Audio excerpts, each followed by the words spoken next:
Herald Davidson ஒருத்தர் ஜீப்ல மலை பக்கமா இருந்த முருகன் சிவன் பத்தி எல்லாம் பேசிட்டு இருக்காரு இல்லைங்களா? அவரு சித்துவேலை தெரிஞ்சவர்னு சொல்றாங்க.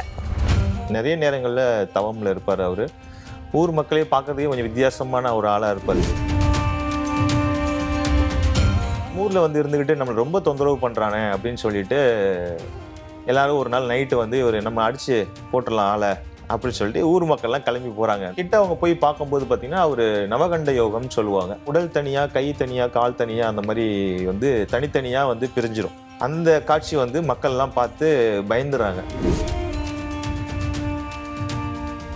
வள்ளலார் கூட நவகண்ட யோகம் கடைசியா பண்ணதா சொன்னாங்க. ஆமா, இந்த மாதிரியான சித்து வேலைகள் செய்யறவங்க எல்லாம் இன்னமும் இருக்காங்களா சார்? இருக்காங்க. ஆன்மீகம்ங்கிற பேர்ல இப்போ நடக்கிற இந்த அலப்பறைகள் பத்தி எல்லாம் நீங்க என்ன நினைக்கிறீங்க? அது ஏராளம். அது கொஞ்சம் நிஜம். இந்த மாதிரியான சடங்குகள்லாம் பண்ணாமலே இருக்கலாம் அப்படின்னு நீங்க எதெல்லாம் சொல்லுவீங்க சார்? நிறைய வேல் குத்திக்கிறது அந்த மாதிரி பண்ணாம இருக்கலாம். அது அவங்களுக்கே அவங்களுக்கே ஒரு பனிஷ்மெண்ட். தரிசனம் நேயர்களுக்கு வணக்கம். இன்னைக்கு நம்ம கூட உண்மையான ஆன்மீகம் குறித்த பல சந்தேகங்களுக்கு விளக்கம் கொடுக்க ஆன்மீக சிந்தனையாளர், கலை இயக்குனர் மற்றும் பாரம்பரிய இசைக்கலைஞர் சிவ திரு ருத்ரமாயன் அவர்கள் இணைஞ்சிருக்காரு. வணக்கம் சார். ஹெரால்டு டேவிட்சன் ஒருத்தர் ஜீப்ல மலை பக்கமா இருந்த முருகன் சிவன் பத்தி எல்லாம் பேசிட்டு இருக்காரு இல்லைங்களா? அவரு சித்துவேலை தெரிஞ்சவர்னு சொல்றாங்க. அவரை பத்தி நீங்க என்ன நினைக்கிறீங்க சார்? அவர் நிறைய தவம்ல இருந்தார். ஆக்சுவலி அவரோட நேட்டிவ் வந்து பாத்தீங்கன்னா ஸ்வீடன். அவர் ஸ்வீடனில் வந்து கோடி சுவாமிகள் வந்து அவருக்கு கனவுல காட்சி கொடுத்தாரு. கனவுல காட்சி கொடுத்துட்டு நம்மளுடைய இந்தியாவை பற்றி அவர்கிட்ட கனவுல சுவாமி சொல்லியிருக்காரு. இந்த மாதிரி இந்தியாவில் ஆத்தூர் என்ற கிராமத்தில் மல்லையாபுரம்ன்ற கிராமம், அங்கே வந்து நீங்கள் ஒரு ஆசிரமம் ஏற்படுத்தி அங்கே போய் இருக்கணும் அப்படின்னு கோடி சுவாமிகள் வந்து அவருக்கு கனவுல வந்து ஸ்வீடனில் வந்து உத்தரவிடுறாரு. அவர் அதை கேட்டுட்டு உண்மையாகவே கிளம்பி இங்கே இந்தியாவுக்கு வந்துட்டார். அவர் வெளிநாட்டவர். அவர் ஸ்வீடன்கார். இங்கே வந்து அதே ஊரில் மல்லையாபுரம்ன்ற கிராமம், திண்டுக்கல் டிஸ்ட்ரிக்ட், அது ஆத்தூர் அந்த வில்லேஜில் வந்து அங்கே வந்து ஆசிரமத்தை உருவாக்கி கோடி சுவாமிகள் பற்றி நிறைய அவரை பற்றி சுவாமியோட இதெல்லாம் நிறைய கேட்டு, அப்புறம் இவர் வந்து கருடன் பற்றி நிறைய ரிசர்ச் பண்ணிட்டு இருந்தார், கழுகு பற்றி நிறைய ரிசர்ச் பண்ணிட்டு இருந்தார். நிறைய நேரங்களில் தவமில் இருப்பார் அவர். ஊர் மக்களே பார்க்கறதுக்கே கொஞ்சம் வித்தியாசமான ஒரு ஆளாக இருப்பார். ஏன்னா ஆள் நல்ல ஒரு ஹட்டாலாக இருப்பார். ஒரு 6 அடி பக்கம் இருப்பார் அவர் ஒரு வண்டி ஒன்று வச்சிருப்பாரு. அந்த வண்டி ரொம்ப கலர்ஃபுல்லாக பெயிண்டிங்லாம் பண்ணி ஆர்டிஸ்டிக்காக இருக்கும். அது பார்க்கும்போது நம்ம ஊரில் எல்லாம் கிராமங்களில் ரொம்பவே புதுமையாக வித்தியாசமாக இருக்கும்ல, அதனால ரொம்பவே வித்தியாசமாக அவரை பார்க்க ஆரம்பித்தாங்க. நிறைய அவர் வந்து சவுண்ட் பொல்யூஷன் பற்றி இங்கே நம்ம ஆளுங்களுக்கு நிறைய அவேர்னஸ் இல்லை. ஏன்னா ஹார்ன் அடிக்கிறது, கோயில் திருவிழானா வந்து ஹார்ன் வச்சுட்டு ரொம்ப சத்தமாக பாட்டு வைக்கிறது, இதெல்லாம் எந்த அளவுக்கு டிஸ்டர்ப் ஆகுன்றது வந்து இன்னமும் இங்கே அந்த அவேர்னஸ் இல்லை. அந்த அவேர்னஸ் வந்து அவர் அப்பவே பண்ணிட்டு இருந்தாரு. நான் ஒரு 25 வருஷத்துக்கு முன்னாடியே வந்து அதை பற்றி நிறைய அவேர்னஸ் கொடுத்துட்டே இருந்தார். சவுண்ட் பொல்யூஷன் வந்து இருக்கக்கூடாது, எல்லாருக்குமே அது ரொம்ப தொந்தரவாக இருக்கும், இயற்கைக்கு ரொம்ப அது பெரிய தொந்தரவு அது அப்படின்னு நிறைய சொல்லிட்டு இருந்தாங்க. அது யாரும் அப்போ கேட்குற மாதிரி இல்லை. அது அப்படி ஒரு அளவுக்கு மேலே அவர் போய் ஸ்டேஷனில் கம்ப்ளைண்ட்டாகவும் பண்ணும்போதும் என்ன ஆயிடுச்சு அப்படின்னா, நீ எப்படி சொல்லலாம், எங்க ஊர்ல நாங்க பாட்டு போடுவோம், அது எங்களுடைய சுதந்திரம், நீ யாரு கேட்கறதுக்கு அப்படின்ற மாதிரி பாரம்பரியத்தை நீ இது பண்ற அப்படின்னு. அது ஆக்சுவலி நம்ம பாரம்பரியம் கிடையாது. அந்த மாதிரி ஒரு உணர்வு அவங்க மக்கள் அந்த மாதிரி நினைச்சுக்கிறாங்க. அது மாதிரி லைவ் இன்ஸ்ட்ருமெண்ட்ஸ்லாம் ரொம்ப நல்லா இருக்கும், எவ்வளவு வேணாலும் கேட்கலாம் நம்ம. இது வந்து என்ன ஆகும்னா அந்த ஏரியா ஃபுல்லாவே ஒரு மலைப்பகுதி. அது சவுண்ட் என்ன ஆகும்னா எக்கோ ஆகும். அது என்ன பாடினதே பார்த்தீங்கன்னா ரொம்ப தூரத்துக்கு கேட்கும், கேட்டதே பாடல் திரும்ப கேட்கும், அந்த மாதிரிலாம் இருக்கும். அப்போ அது வந்து இயற்கைக்கு ரொம்பவே புறமான விஷயம். நம்ம மனிதர்களுமே வந்து ஒரு அளவுக்கு மீறிய அந்த சத்தத்தை வந்து கேட்கக்கூடாது. அது ரொம்பவே டிஸ்டர்பாக இருக்கும். இது மாதிரி வேற அவர் அந்த இடத்துல தியானத்துலயும் வேற இருக்கும்போது என்ன ஆச்சுன்னா, ரிசர்ச்லயும் இருக்காங்க, தியானத்துலயும் இருக்காங்க. இந்த மாதிரி இருக்கும்போது இது ரொம்பவே ஒரு தொந்தரவாகவே இருந்தது. அது ஒரு சத்தம்ன்றது வந்து ரொம்ப தொந்தரவாக தான் இருந்தது. அதனால அவர் ஸ்டேஷன்ல போய் கம்ப்ளைண்ட் கொடுத்துட்டே இருந்தாரு.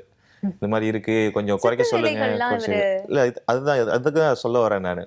இதுதான் அதுக்கப்புறம் நடந்த விஷயங்களா. ஸ்டேஷன்ல போய் கம்ப்ளைண்ட் கொடுக்குறாரு. அவரு கொடுக்கும்போது ஒரு ஓகே ஃபர்ஸ்ட் டைம் கேட்குறாங்க அப்படின்னா திரும்ப வந்து நீங்கள் கொடுத்துட்டே இருக்கீங்க அப்படின்னு சொல்லிட்டு ஸ்டேஷன்லேருந்து போய் அவங்க ஊர் சில மக்களுக்கு வந்து அது ஒரு அவேர்னஸாகவும் யாரும் கொடுக்கல. ஏன்னா அவங்களுக்குமே அது தெரியல, நிறைய பேருக்கு அது தெரியாது. அவங்களும் ஒரு சராசரியான மனிதர்கள் தானே, அதை பற்றி நாலேஜ் இருந்தால் தான் அவங்கள போய் பப்ளிக் சொல்ல முடியும். அதே அவங்களும் சொல்ல முடியல. நீ திரும்ப என் கம்ப்ளைண்ட் கொடுத்துருக்கேன் ஓரளவுக்கு. அதுக்கப்புறம் அலட்சியமாக விட்டுட்டாங்க அவங்களும்.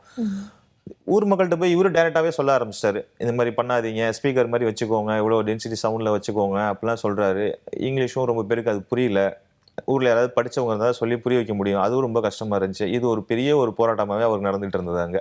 இப்படியே ரொம்ப நாள் போகுது. இப்படியே கொஞ்ச நாள் அப்படியே கிடந்துகிட்டு இருக்கு அவருக்கு.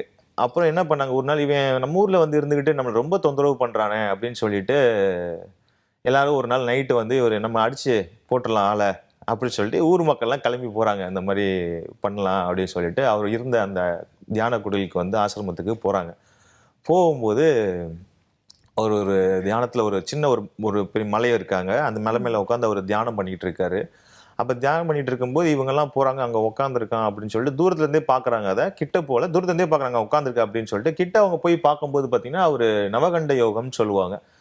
அந்த யோகம் என்னன்னா உடல் தனியா, கை தனியா, கால் தனியா அந்த மாதிரி வந்து தனித்தனியா வந்து பிரிஞ்சிரும். யாரோ வெட்டி போட்ட மாதிரி இருக்கும் பார்க்கறதுக்கு. அந்த காட்சி வந்து மக்கள் எல்லாம் பார்த்து பயந்துறாங்க. என்னடா இப்படி இருக்கு அப்படின்னு சொல்லிட்டு பயந்து நமக்கு முன்னாடி யாரோ பண்ணிட்டாங்க இந்த மாதிரி ஒரு ஏதோ நமக்கு எதுக்கு வம்பு அப்படின்னு தூரத்துல சொல்லிட்டு இருந்து பார்க்கும்போது தியானம் பண்ணிட்டு தியானம் இருக்காரு, பண்ணிட்டு அதோ இருக்காரு. இருக்காருன்ட்டு ஆமா கிட்ட போறாங்க. ஆமா ஆமா கிட்ட போகும்போது அந்த பாட்டா இருக்காரு. ஆமா அது மாதிரி பார்த்து அவங்கெல்லாம் பயந்துட்டாங்க. இது வந்து நவகண்ட யோகம்னு சொல்லுவாங்க. இப்படியே ஊர் மக்களால அவர் புறக்கணிப்பட்டு ரொம்ப கஷ்டப்பட்டு கடைசியா என்ன பண்ணாருன்னா, அங்க இருந்து ஒரு காலகட்டத்துல இருந்து அவர் இருந்த அந்த ஆசிரமம் எல்லாத்தையுமே விட்டுட்டு அவர் ஒரு ஜீப் வச்சிருந்தாரு. அந்த ஜீப்ல வந்து கொடைக்கானல்ல போயிட்டு அங்கேயே இருக்க ஆரம்பிச்சிட்டாரு. போய் அங்க தங்கி இருந்தாரு. அதுக்கப்புறம் நிறைய அவருக்கு ஃபண்ட்ஸ் நிறைய இஷ்யூஸ் அவர் அவர் ஊர்ல இருந்து அவருக்கு பென்ஷன் வந்துட்டு இருந்தது. இருந்தாலும் நிறைய கொஞ்சம் இஷ்யூஸ் அங்கேயும் தங்கின இடத்துலயும் ஃபேஸ் பண்ணதுனால அவர் ஒரு ஜீப் வச்சிருந்தாரு. அந்த ஜீப்லயே வாழ்க்கைய தொடங்க ஆரம்பிச்சிட்டாரு. அங்க அந்த ஜீப்லயே கிட்டத்தட்ட ஒரு 15 வருஷம் வந்து ஜீப்லயே வாழ்ந்துட்டு அந்த இருந்தாரு உட்காந்து. நவகண்ட யோகத்துல இருந்தார் இல்லைங்களா? ஆமா. அதுக்கப்புறம் என்ன ஆச்சு? அவ்வளவுதான், மக்கள் நம்மள புரிஞ்சுக்கலன்னு அப்படியே கிளம்பி வந்துட்டாரா? இல்ல அடுத்த நாள் வந்து எதார்த்தமா வழக்கமா எப்பயும் வர மாரி அவரு அந்த வெஹிக்கிள்ல ஒரு சாம்ப் வெஹிக்கிள் வச்சிருந்தாருல்ல, அந்த வெஹிக்கிள்ல அவர் வந்து ஊர்ல கிராஸ் பண்ணி போயிட்டு இருக்காரு. பைக்ல பாக்குறாரு. மக்கள்லாம் பார்த்துட்டு ஒரே ஆச்சரியம்.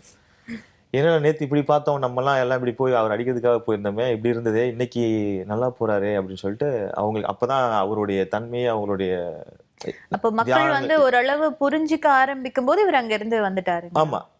இல்ல ரொம்ப பயப்பட ஆரம்பிச்சிட்டாங்க அதுக்கப்புறம். அது புரிதல் இல்ல. ஓ, அதனால பயப்பட ஆரம்பிச்சிட்டாங்க. அப்புறம் அங்க இருந்து இப்படி கால ஒண்ணு பார்த்தா சூழ்நிலை பயம் தான் சார் வரும். ஏன்னா கை தனியா கால் தனியா, இவர் வந்து மந்திரவாதியோ இல்லைன்னா இது ஆமா. வந்து பாசிட்டிவ் எனர்ஜியா நெகட்டிவ் எனர்ஜி, இப்படி பார்த்தா கண்டிப்பா மக்களுக்கு பயம் தான் வரும் இல்லையா? கண்டிப்பா, கண்டிப்பா. அடுத்த நாள்ல இருந்து அவரை பார்த்து ஒதுங்கி போக தான் ஆரம்பிச்சிருந்திருப்பாங்க. ஆமா, ஆமா, ஆமா. அந்த மாரி நெறைய மக்கள் பயந்துட்டாங்க.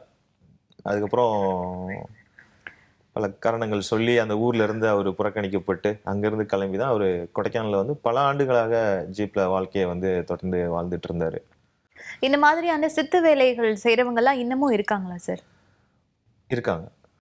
இப்போ இந்த காலகட்டத்தில் இருக்காங்க, இருக்காங்க, இருக்காங்க. இருக்காங்க. நம்மளுடைய இந்த வாழ்வியல்ல, இங்க நம்ம நகர்ப்புற வாழ்வியல்ல நம்ம அத பார்க்கறது கஷ்டம். அதுலயும் சில பேர் இருக்காங்க, அமைதியா இருக்காங்க. இருக்காங்க, வெளில சொல்ல முடியாது.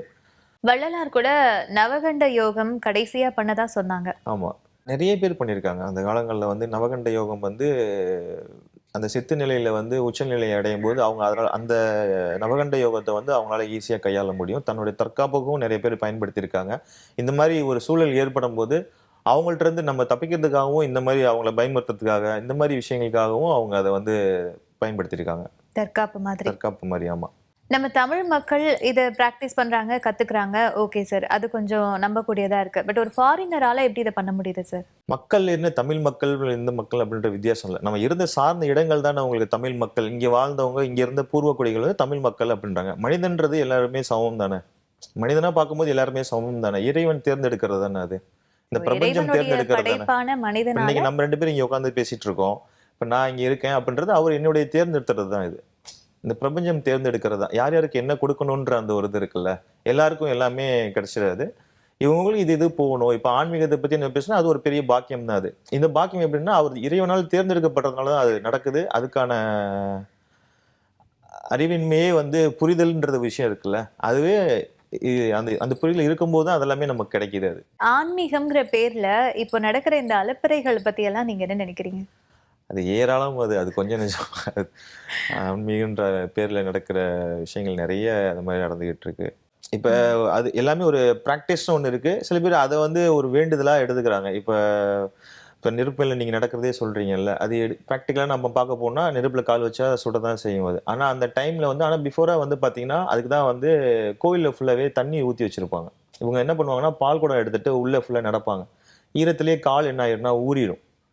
சயின்டிஃபிக்காக நான் சொல்கிறேன் நான். ம். கால் ஊறும்போது என்ன ஆயிடும்னா, உங்களுக்கு ஒரு நெருப்பு எடுத்து கையில வச்சா கூட உங்களுக்கு சுடாது. ஆனா, அது அனுபவமே இல்லாம ஒரு வித மாரி நம்ம அத ஹேண்டில் பண்ணும்போது, கண்டிப்பா அது சுட தான் செய்யும். எமோஷனலா கனெக்ட் ஆகும். அதுதான். இப்ப நம்ம சொல்றது கூட அவங்களுக்கு வந்து சுருக்குன்னு இருக்குன்னு சொல்லுவாங்கல்ல, அந்த மாரி ம். இருக்கலாம். என்ன இப்படி சொல்றாங்க அப்படின்னு சொல்லிட்டு. பட் அந்த விஷயத்துக்கு பதிலா நான் வேண்டுதல் பண்றேன். ஓகே, நான் ஒரு 5 குழந்தைகள படிக்க வைக்கிறேன். இல்லாதவங்களுக்கு வந்து இந்த விஷயத்த நான் பண்றேன். அப்படின்றத வேண்டுதலா எடுத்துக்கலாம். இது வந்து மாற்றம் தான். ஒரு காலகட்டத்தில வந்து அறியாமையில சில விஷயங்கள் நடந்தது. அது காலகட்டத்துக்கு ஏத்த மாரி நம்ம கண்டிப்பா எவ்வளோ விஷயங்கள மாற்றி இன்னைக்கு நம்ம வந்திருக்கோம். அது மாரி இப்ப இது மாரி மாத்திக்கலாம். வேண்டுதலா ஓகே நான் வந்து இதுல வெற்றி பெற்றுட்டேன், இல்ல இதுல ஜெயிச்சுட்டேன் அப்படின்னா, நம்ம வந்து நடந்துருச்சு இந்த காரியம் நடந்துருச்சு. ஓகே 5 பிள்ளைங்கள நான் படிக்க வைக்கிறேன்ற அந்த ஒரு வேண்டுதலுக்கு போலாம் எல்லாரும் மக்கள். காலத்துக்கு தகுந்த மாரி தன்னை இல்லாதவங்களுக்கு மாத்திக்கலாம். உதவி செய்யறது கூட அப்போ அது கடவுளுக்கு செய்யற தொண்டா தான் பார்க்கப்படுது இல்லைங்களா? கடவுள்ன்றது என்னது? நமக்குள்ள இருக்கவர் தானே கடவுள். கடவுள் எங்க இருக்காரு? வெளிய தேட வேண்டியது இல்லைல்ல. ஒவ்வொருத்தருக்குள்ளயுமே கடவுள் இருக்காரு. ஏன் ஒரு ஒரு ஜீவனையும் நம்ம மதிக்கிறோம்? ஒவ்வொருத்தருக்குள்ளயும் கடவுள் இருக்காரு. வெளியில உள்ள இருக்க கடவுள யாருமே பார்க்கறதில்ல. வெளியில போய் எல்லா இடத்துலயும் கடவுள் கடவுள்ன்னு தேடிட்டு இருக்காங்க. கடவுள் நமக்குள்ளேயும் பக்கத்துல இருக்க சக மனிதர்களுக்குள்ளயும் தான் கடவுளே இருக்காரு. இந்த மாதிரியான சடங்குகள்லாம் பண்ணாமலே இருக்கலாம் அப்படின்னு நீங்க எதெல்லாம் சொல்லுவீங்க சார்? நெறைய வேல் குத்திக்கிறது அந்த மாரி பண்ணாம இருக்கலாம். அது அவங்களுக்கே அது ஒரு அவங்களுக்கே ஒரு பனிஷ்மென்ட் தான். வேல் குத்திட்டு வர்றது, நெறைய வேல் உடம்பெல்லாம் குத்திட்டு நடந்து வர்றது, இந்த நெருப்பு மேல வந்து மிதிக்கிறது. அன்னைக்கெல்லாம் ஒரு குழந்தைய தூக்கிட்டு போறாங்க. குழந்தையோட அவங்க விழுந்துட்டாங்க. இப்ப அந்த இடத்துல நான் வந்து நம்ம கேட்கிறோம். முடிஞ்சவங்க அந்த மாரி கிராஸ் பண்ணி ஓடுறாங்க. ஒரு லேடி குழந்தைய தூக்கிட்டு ஓடி வர்றாங்க. ஒரு வயசான தாத்தா 90 வயசு ஆயிருச்சு. அந்த வயசுல அவருக்கு என்ன வேண்டுதல் நான் கேட்கிறேன். அவங்க அந்த வயசுல ஒரு அமைதியான நிலையில எல்லாத்தையும் ஆசீர்வதிக்கக்கூடிய அந்த அனுபவ பக்குவத்துல இருக்க வேண்டிய ஒரு ஆட்கள் அவங்க. அவங்க போய் அதுல பண்ணணுன்ற ஒரு கட்டாயம் ஒண்ணும் இல்ல. யாரும் அவர வந்து நீ இது பண்ணாதான் நாங்க குடும்பத்துல ஏத்துக்குவோம்னு ஒண்ணும் சொல்லப் போறல. இந்த சமுதாயம் உன்னை அப்படி இருந்தா தான் நான் ஏத்துக்கப்போறேன்னு சொல்றல. தன்னே வந்து அவங்க அந்த மாரி பண்ணிக்கிறது வந்து கொஞ்சம் யோசிச்சு செயல்படலாம் அது. யோசிச்சு செயல்படலாம். அவங்க அவங்க சொல்ற வயசுல இருக்காங்க. நெறைய அவங்களுக்கு வந்து அறிவின்மை, படிப்பின்மையே இல்லாம இருக்காது. அறியாமைன்னு கூட நல்லா சொல்லலாம். படிச்சவங்க கூட இப்ப இந்த மாதிரியான வேலைகள் செய்றாங்க சார். இப்ப படிச்சவங்க என்ன பண்றாங்கன்னா, அது அது ஏன் பண்றாங்க, எதுக்கு பண்றாங்கன்னே அவங்களுக்கு தெரியாது. அவங்களுக்கு வந்து ஒரு எப்படி சொல்றது? இன்னைக்கு வந்து ஒரு வீடியோ ப்ரமோஷன், ஃபோட்டோகிராஃபி அந்த மாரி ஆயிருச்சு. அந்த மாரி ஒரு அதுக்காக பண்ற மாரி நெறைய பேர் இருக்காங்க. உண்மையான வேண்டுதல் இருக்கவங்க, அவங்களுக்கு என்ன அதுக்கு ஒரு பதில் கிடைக்கணும். ஒரு சில பேர் ஏதாவது குழந்தை வேண்டுதல் இருக்கும். இல்ல அவங்களுக்கு வேலை நிறைவேற வேண்டிய காரியங்களா இருக்கும். சில பேர் வீடு கட்டுறதுக்காக வேண்டியிருப்பாங்க. மெயினா உடல் ஆரோக்கியத்துக்காக வேண்டியிருப்பாங்க. இது 3 தான் மனிதனுடைய தேவைகளா இருக்கும். அதை மீறி தொழில் விரித்து இதுதான். இந்த 3 விஷயங்கள் தான் கேட்டிருப்பாங்க. அத வேற மாரி நம்ம ஏதாவது பண்ணலாமே! பொது அறிவே வந்து ஒரு கல்வியா தனியாவே குடுக்கணும். பொது அறிவு என்னென்னன்ற விஷயத்த ஒரு பப்ளிக் பிளேஸ்ல எப்படி நடந்துக்கணுன்ற பிஹேவியர்லாம் வந்து நம்ம ஐஏஎஸ் படிக்கும்போது தான் கத்துக்கணுன்றது அவசியம் கிடையாது. இல்ல காலேஜ் படிக்கும்போது தான் அத வந்து கத்துக்கணும்னு அவசியம் கிடையாது. வாழ்வியல்ல சமமாவே அது கடந்து வரணும். நம்ம வாழ்வியல்ல வந்து பொது இடங்கள்ல எப்படி நடந்துக்கணும்? பெரியவங்களுக்கு எப்படி மரியாதை குடுக்கணும்? மரியாதைன்னா என்ன? எதுக்காக குடுக்குறோம்? அதெல்லாம் எல்லாமே இந்த கல்வியுமே வந்து ஒரு பொது அறிவு வந்து ஒரு கல்வியாவே கொண்டு வரணும். அதுல இந்த விஷயங்கள் எல்லாத்தையுமே கத்துக் குடுக்கணும். அதுல சமூக சேவைன்றது என்ன பத்தி, சேவை பத்தி நமக்கு அத கத்துக் குடுக்கணும். தற்சார்பு வாழ்க்கைய பத்தியும் அதுல கத்துக் குடுக்கலாம். கோவில் அப்படிங்கிறது ஒரு நல்ல வைப் குடுக்குற ஒரு இடம் ஆமா. இல்லைங்களா? மன அமைதி, ஒரு ஸ்பிரிச்சுவலான ஒரு ஒரு நல்ல இடம். அந்த வைபையே கெடுக்கிற மாதிரி என்னெல்லாம் பண்றாங்க சார்? நெறைய நடந்துகிட்டு இருக்கு கோவில்ல. அதுல ஏதாவது ஒரு சில இப்ப வெளியில அவங்க போறதா இருந்தா, இன்னைக்கு யங்ஸ்டர்ஸ் வந்து எவ்வளவோ இடங்கள் இருக்கு. மால்ஸ் இருக்கு, ம். பார்க் இருக்கு, பீச் இருக்கு. எங்கேயோ நெறைய இடத்துங்களுக்கு போலாம். அப்ப கோவில்ன்றது ஒரு புனிதமான ஒரு இடம் அது. அங்க வந்து கோவில்ல வந்து ஒருத்தர் மடியில படுத்துக்கிட்டு, அடிச்சுக்கிட்டு, விளையாண்டுக்கிட்டு இந்த மாரி பண்றாங்க. அதுல பெரியவங்க 4 பேர் பார்க்குறாங்க. கோவிலுக்கு எதுக்காக வராங்கன்ற அந்த ஒரு இதே அங்க அந்த ம். பார்வையே மாறுது. பெரியவங்களுடைய மன அமைதி கெடும். மன இத அமைதியே பார்க்கும்போது கெடுது. கோவம் வரும் அவங்களுக்கு. இல்ல அவங்களே கெடுக்காட்டியும் கூட பட் இவங்க இந்த மாரி நடந்துக்கிறது வந்து ஃபர்ஸ்ட் ஒரு தவறு தானே. அப்ப ஆ. இது தெரிஞ்சுக்கணும்ல அவங்க. இது தெரிஞ்சு வராங்களோ, தெரியாம வராங்க. கோவிலே அது வருத்தப்படுறாங்க. ஒரு அர்ச்சகர் சொல்றாரு, "இங்க பசங்க உட்கார்ந்துகிட்டு பண்ணாத அட்டகாசம்லங்க அப்படி பண்ணிட்டு இருக்காங்க." அப்படி சொல்லி. இது யார் கேட்கறது? இத கேட்கறதுக்கு ஒருத்தர் இருக்கணும்ல. அப்பன்றப்ப பெரியவங்க போய் கேட்டாலே, "நீ யாரு?" அப்படின்ற மாரி ஒரு இது வருது. அதுக்காகவே அவங்க கேட்காம அமைதியா இருக்காங்க. இது அந்த மாரி விஷயங்கள் நடக்கக்கூடிய இடமா அது? சோ இல்ல இதெல்லாம் தவிர்த்துக்கலாம். அதெல்லாம் தவிர்க்கலாம் அது. அது அவங்க தான் பொது இடங்கள்ல எப்படி நடந்துக்கணும்னு இந்த இளைஞர்கள் புரிஞ்சு நடந்துக்கிட்டாங்கன்னா, அந்த கோவிலுடைய பாரம்பரியமும், அதோடைய புனிதமும் கெடாம இருக்கும். அதுக்கு வந்து இந்த இளைஞர்கள் வந்து கண்டிப்பா ஒத்துழைக்கணும். நான் தமிழன்னு சொல்லிக்கிறத விட, தமிழ் பாரம்பரியத்தையும், பண்பாட்டையும் காக்கிறதுக்கான வேலைகள அவங்க கொஞ்சம் ஈடுபட்டாங்க, தெரிஞ்சுக்கிட்டாங்கன்னா ரொம்ப நல்லா இருக்கும். இது மாரி நெறைய அருமையான தகவல்கள் கொடுத்ததுக்கு நன்றி சார். நன்றி. இதோட இன்னைக்கு நிகழ்ச்சி நிறைவடையுது. மறுபடியும் மேலும் இதே மாதிரி தொடர்ந்து நெறைய தகவல்கள இவரோட அடுத்தடுத்த நிகழ்ச்சியில தெரிஞ்சுக்கலாம். வணக்கம். நன்றி.